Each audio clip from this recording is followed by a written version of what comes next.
to episode 5, the first episode of season 2, where we talk about the socialization equation. And I am with Tommaso Di Bartolo, the founder and CEO of Phygital, the startup laying the building blocks of spatial experience. I'm so excited, Tommaso. This is our first episode of the year. How are you feeling? Very energized. Yeah, Happy New Year, Royal. Absolutely, absolutely. Amazing. So, the topic of our discussion today is being digitally social, specifically how users will socialize in the Firi world. For those of you who are new, Phygital is the platform on which the Firi app is built.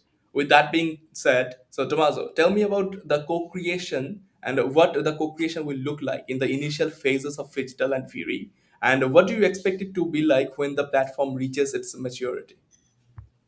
Yeah, excellent question, Romeo. So first of all, we believe that a spatial experience will empower a behavior that in Web 1 or in Web 2 has not been primarily possible, which is truly doing things together.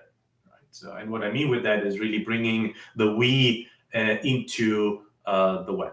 We together build something. So previously, behaviors were more about individualistic attempts and individualistic actually core loop mechanic. I like, I share, I comment, I do, I post, I read. So it was all about really what we do, right? And the spatial experiences through the space, they bring a new attribute and a new value into the digital world, which is space. And within space, you have a dimension where people can interact together. So co-creation, the way that we are seeing is a collaborative effort to build something, a collaborative effort to build what we call a new dimension, so a physical digital dimension, right?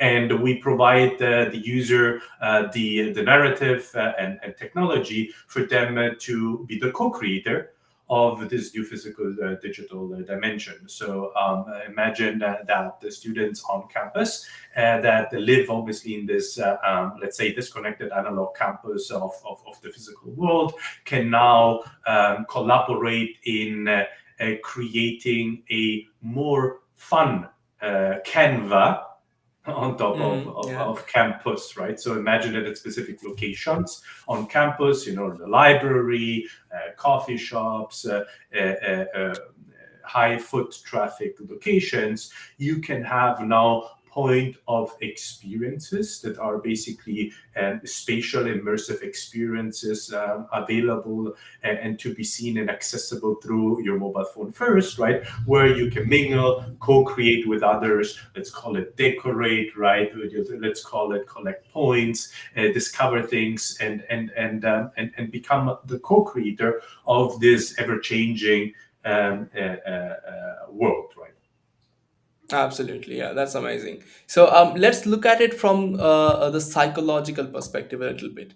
We use social media from a third person perspective mostly, where you are pretty much an NPC. The user is never part of the content. So tell me how Phygital flips this model exactly. Well, we believe that the new upcoming behavior slash empowerment for a consumer is truly gaining the understanding of what it means to collaborate with others, right? So you mentioned, in social media, you were a third party contributing for others, right? Meaning creating content for others, and in order for them then to activate. Advertisement, right? In spatial experiences, because you have an effort to customize and create your environment, you automatically, psychologically, from a behavioral perspective, feel more connected because I'm now building something with a minimum effort. So it's AI assisted, yes, but not AI is not taking over your activity, but it's just guiding you and actually supercharging you to create these activities, right? And then the second aspect is that the underlying ownership of the data, right? So the data that you produce, the digital footprint that you produce, you own. So you have psychologically two benefits. One is I am the creator of something, and where sweat goes, the feeling of ownership increases, right? Because I'm part of this creation. And the second thing is, okay, now I have also an additional digital property right, which means I have for the very first time, not only am I creating something, but I also own it. And because I own it, we can then build the additional monetization model or business model around it, right? And I have a stronger feeling of ownership slash belonging towards what I'm building in this physical digital world.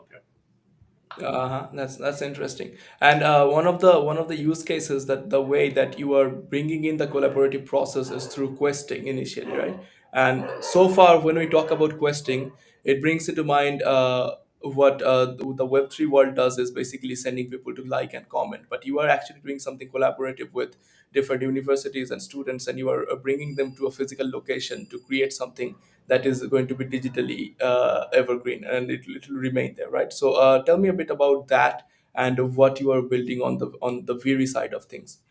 So quests are known mechanism, especially from the gaming industry, right? The only, let's say, caveat or existing model of questing is that somebody has pre-designed the actual Yeah. quest, meaning that there is, there is a game, and you say, okay, join this very specific quest, right? The twist that we have is, instead of pre-designing the quest, right, we actually empower the user to be the initiator, the narrator, the cast writer of that quest. How? By basically giving the user a very small activity before the quest, which is you can digitalize whatever object that you see around you and whatever surrounding that is around you through by taking pictures, or in the future videos. So you take a picture of a video, and instead of that picture of a video landing on a social media feed, that picture of a video becomes the assets. It becomes basically the underlying information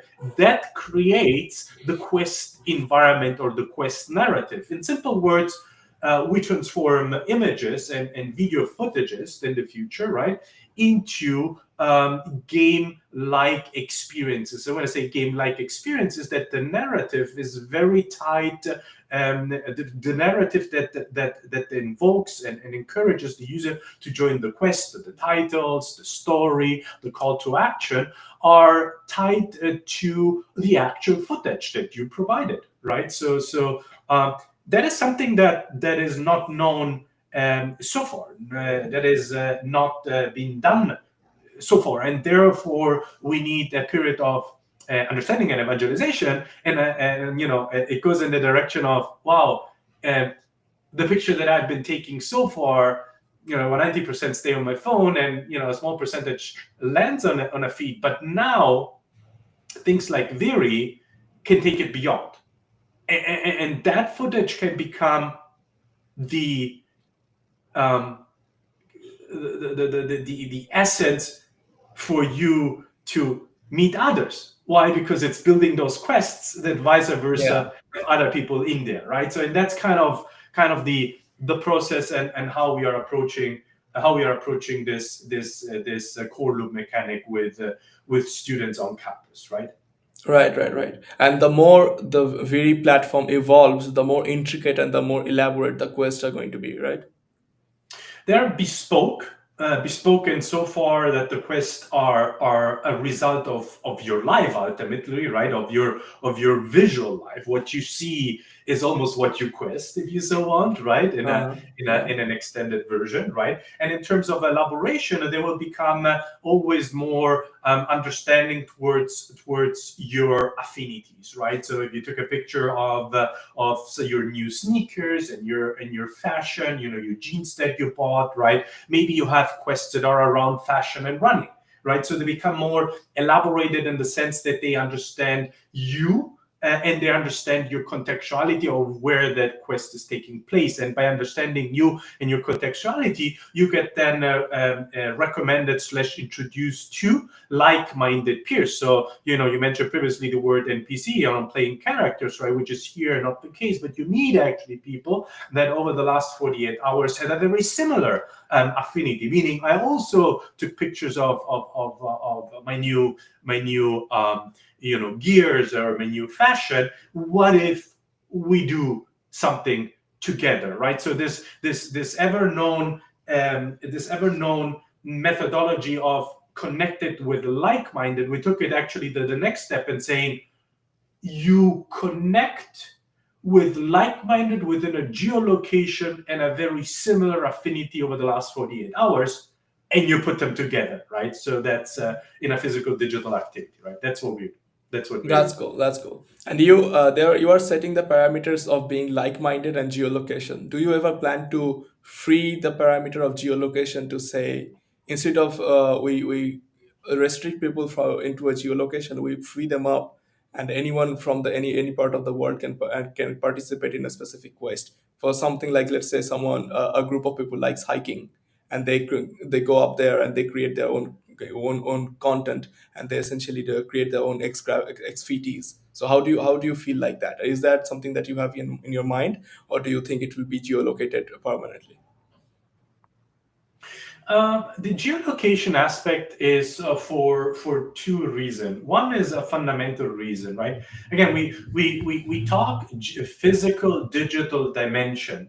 What is a physical digital dimension? It's a new layer of information in top of the real world. And now the question is, where do you start out, right? Hmm. And you could, so I give you another, let's say, parallel example with the automotive industry, right? So they have collected, every Tesla driver through the Tesla LiDAR system collects images, and those images are then translated into data, and then the data basically feeds back into the underlying AI that optimizes the autonomous driving and the actual safety of the drivers themselves, right? So they started on one specific use case, which are streets, Right. right? So we are in a, let's call it, parallel world, but it's not streets, it's campuses, right?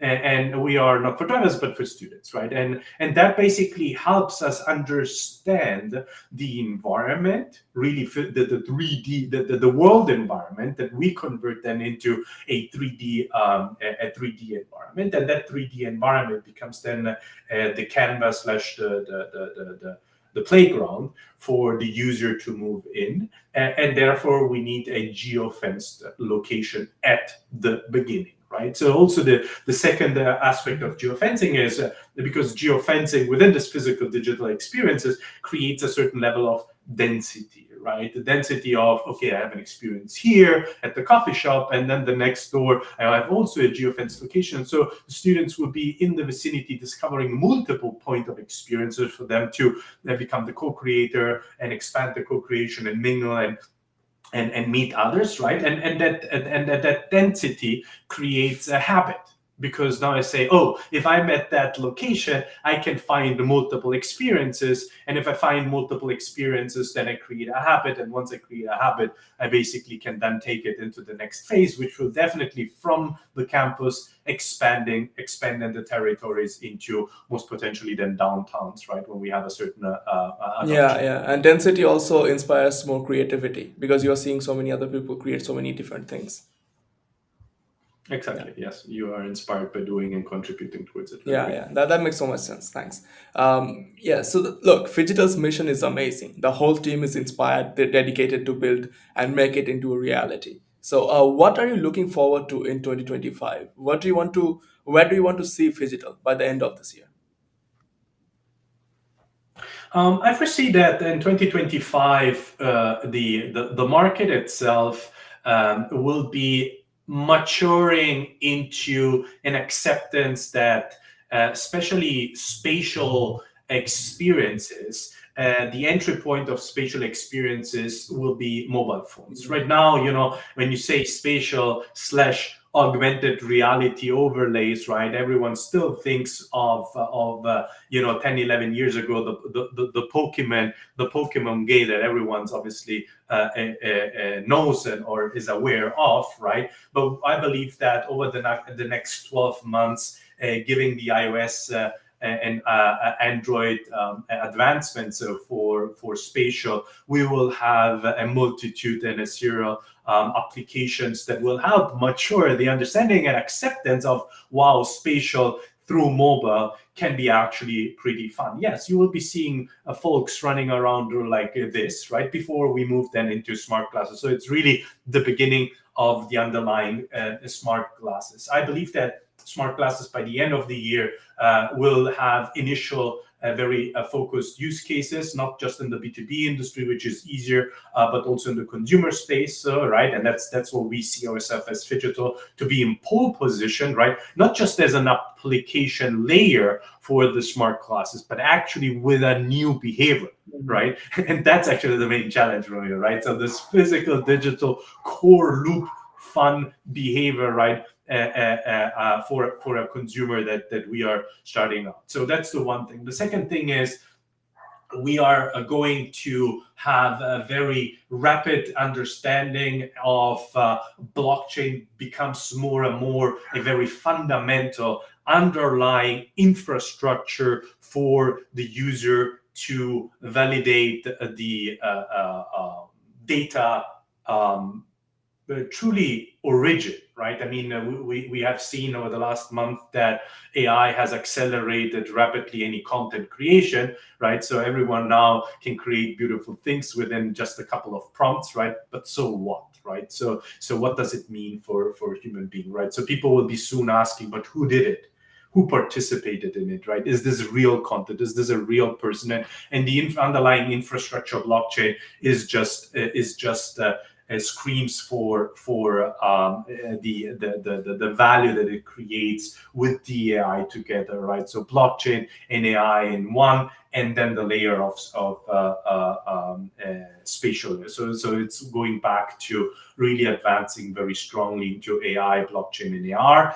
And last but not least, we will be this year seeing not only objects that people can interact in spatial computing, but we see entire game mechanics that people can actually build in entire environments. Things that become really fun. You know, you are at a plaza, and now you have multiple players that are present or also remotely connected into it that can collaborate on building things that are seamlessly integrated with the real world. So overall, huge technology advancements, but also a year of adoption, year of acceptance, right? Not just from consumer, but also the market in general terms. That's amazing. Thank you for your time, Tommaso. Hope you had a great start of the year. And thanks everyone for joining us. If you're interested in becoming our co-conspirators, please visit fury.world. It's fyry.world. And see you in the Fury world.